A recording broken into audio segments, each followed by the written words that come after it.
Very good evening and welcome to all of you dear students.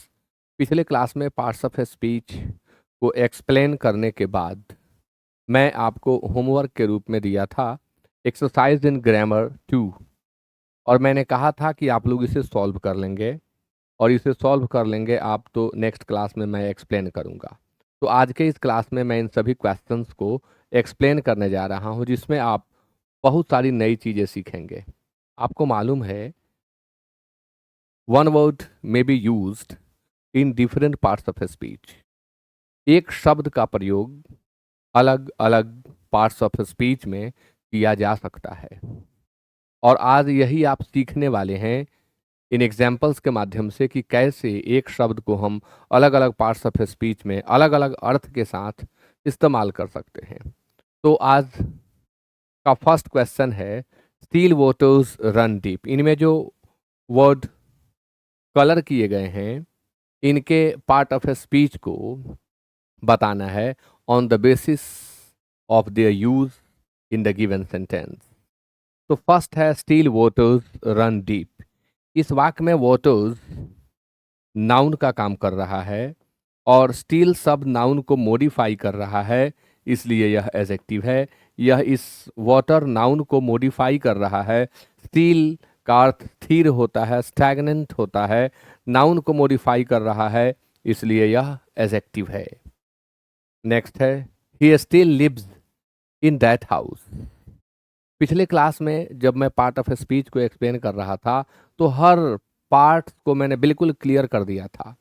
जो noun और pronoun के बारे में सूचना ऐड करे, इंफॉर्मेशन ऐड करे, उसके बारे में कुछ और बताए, इसे उसे हम एडजेक्टिव कहते हैं। तो वाटर्स को एक्सप्लेन करने का काम, मॉडिफाई क्वालिफाई करने का काम स्टिल कर रहा है, इसलिए वह एडजेक्टिव है। He still lives in that house. यहाँ स्टिल शब्द एडवर्ब है। कैसे यह एडवर्ब है? क्योंकि लीव वर्ब के टाइमिंग को बता रहा है, वर्ब के टाइमिंग को बता रहा है। तो जो शब्द वर्ब को मॉडिफाई करे या वर्ब को क्वालिफाई करे उसे हम एडवर्ब कहते हैं, इसलिए यह यहाँ एडवर्ब है। नेक्स्ट है after the storm comes the काम। स्टॉर्म के बाद में काम आता है। तो कब आता है? तो स्टॉर्म के बाद में। तो स्टॉर्म और कम के रिलेशन को व्यक्त करने का काम यह आफ्टर कर रहा है। यह काम प्रेपोजिशन का है। प्रेपोजिशन नाउन या प्रोनाउन के पहले आकर के उनके अन्य शब्दों के साथ संबंध को बताने का काम करता है। The after effects of the drug are bad. अब यहाँ एफेक्ट्स नाउन का काम कर रहा है। एफेक्ट शब्द अफेक्ट वर्ब का नाउन होता है, प्लुरल फॉर्म में यह नाउन है। और कौन सा अफेक्ट्स, कैसा अफेक्ट्स? तो वह जो बाद में होता है। तो यह आफ्टर नॉर्मली प्रेपोजिशन या एडवर्ब का काम करता है, लेकिन यहाँ नाउन के पहले आकर के नाउन को क्वालिफाई कर रहा है, इसलिए यह एडजेक्टिव बन जाता है। यहाँ पर यह एडजेक्टिव है after. The up train is late. The up train is late. इस वाक्य में अप एडजेक्टिव है। The down train is late, इसमें भी जो डाउन शब्द है वह एडजेक्टिव है, जबकि नॉर्मली हम यह जानते हैं कि अप डाउन ये एडवर्ब ऑफ प्लेस हैं, ये एडवर्ब हैं। इसलिए मैं बार बार कहता हूं कि जब भी आप किसी शब्द के पार्ट ऑफ स्पीच को आइडेंटिफाई कर रहे हों तो शब्द के पोजीशन पर ध्यान दें। जब तक आप उसके पोजीशन को नहीं समझेंगे आप उसके पार्ट्स ऑफ स्पीच को क्लियरली आइडेंटिफाई नहीं कर सकते। नेक्स्ट क्वेश्चन आपके सामने है। अच्छा, तो ये अप ट्रेन नाउन की विशेषता बता रहा है, इसलिए यह अप यहाँ एडजेक्टिव है। It ways about A pound.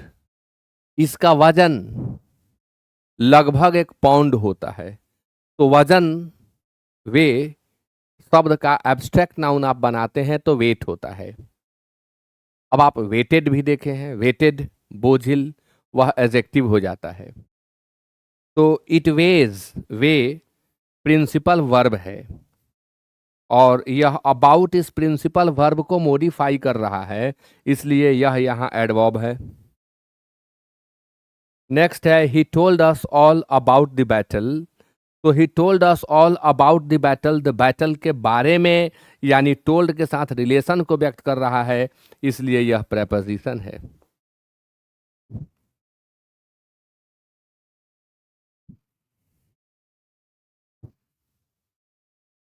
He was only A yard of me, he was only A yard of me, वह सिर्फ मुझसे एक गज की दूरी पर था।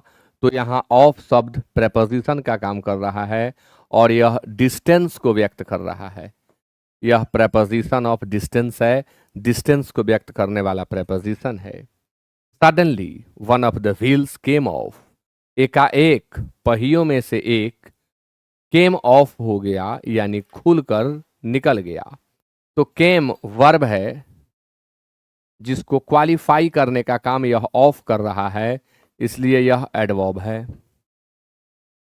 Muslims fast in the month of Ramzan, यहां आर्टिकल के रूल को इन्होंने तोड़ दिया है। मुस्लिम्स, हिंदूज, सिख और क्रिश्चियंस ये कम्युनिटीज हैं और according to the rule of English grammar and specially of article, community को डिनोट करने वाले शब्दों के पहले द का प्रयोग करना चाहिए या किया जाता है। तो इसलिए यहाँ मुस्लिम्स के पहले हमें द लगाना होगा। द मुस्लिम्स यहाँ सब्जेक्ट का काम कर रहा है। In the month of Ramzan other word है। तो फास्ट क्या है? तो फास्ट यहाँ वर्ब का काम कर रहा है। और फास्ट का हिंदी क्या होता है? तो फास्ट का हिंदी होता है उपवास रखना, उपवास रखना। He kept the fast for a week, he kept the fast for a week, वह एक सप्ताह का उपवास रखा। तो यहाँ फास्ट के पहले द आकर के इस फास्ट को नाउन बना दे रहा है,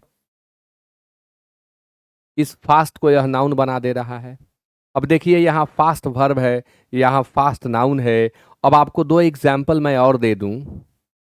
ही रन्स फास्ट, इस वाक्य में फास्ट जो है एडवर्ब का काम कर रहा है क्योंकि रन वर्ब की विशेषता बता रहा है। The Vande Bharat is a fast train, इस वाक्य में फास्ट ट्रेन नाउन की विशेषता बता रहा है, इसलिए फास्ट एडजेक्टिव है। तो फास्ट कई पार्ट्स ऑफ स्पीच में आप यूज कर सकते हैं। इसको आप वर्ब के रूप में यूज कर लें, नाउन के रूप में यूज कर लें, एडजेक्टिव के रूप में यूज कर लें, एडवर्ब के रूप में यूज कर लें। फास्ट के इतने प्रयोग हैं। नेक्स्ट है he is on the committee. तो he is on the committee, he का कमिटी के साथ रिलेशन यह ऑन बता रहा है, इसलिए यह यहाँ प्रेपोजिशन का काम कर रहा है। लेट्स मूव ऑन, मूव को मॉडिफाई क्वालिफाई करने का काम ऑन कर रहा है, इसलिए यह प्रेपोजिशन है।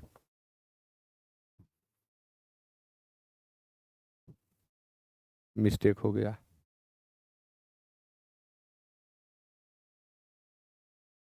यह रिलेशन कहीं से व्यक्त नहीं कर रहा है, इसलिए हम इसे प्रेपोजिशन नहीं कहेंगे। लेट्स मूव ऑन में मूव वर्ब को मॉडिफाई कर रहा है ऑन, इसलिए यह एडवर्ब है।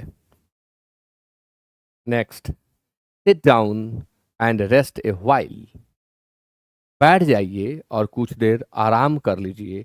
तो ए शब्द वाइल के पहले आया, इसलिए यह वाइल नाउन बन गया और इसका अर्थ होगा शॉर्ट पीरियड, छोटी सी अवधि। Next, I will watch while you slip, I will watch while you slip. तो आई विल वॉच एक क्लॉज है, यू स्लिप भी एक क्लॉज है, और इन दो क्लॉजेज को जोड़ने का काम वाइल कर रहा है, इसलिए वाइल कंजंक्शन है। द, यहां द नहीं होगा, दे होगा, क्योंकि यह वर्ब का काम कर रहा है। They while away their evenings with books and games, they while away, अब दे सब्जेक्ट है और वाइल यहां वर्ब का काम कर रहा है। They while away their evenings यानी दे स्पेंड देयर इवनिंग्स। तो इस तरह से ये जो 16 क्वेश्चंस हैं, इसमें आपने वन वर्ड को different parts of a speech में यूज होते हुए देखा है। मैं मानता हूं कि आप यह समझ गए हैं कि एक शब्द को हम कई पार्ट्स ऑफ स्पीच में यूज कर सकते हैं, जैसा कि कुछ अलग से एग्जाम्पल भी मैंने पास्ट के साथ आपको बताया। तो इस वीडियो को आप एक बार में क्लियर नहीं कर पाए हो तो दूसरी बार देख लें, और यदि और ज़्यादा स्पष्ट करना चाहते हैं तो इसके पहले के वीडियो को जरूर देखें, जिसमें मैंने पार्ट्स ऑफ स्पीच को डिटेल में समझाया है कि कैसे आप आइडेंटिफाई कर लेंगे और बहुत जल्द आइडेंटिफाई कर लेंगे। मिलते हैं फिर अगले क्लास में। Thank you so much for being with me till the end of the class and good night.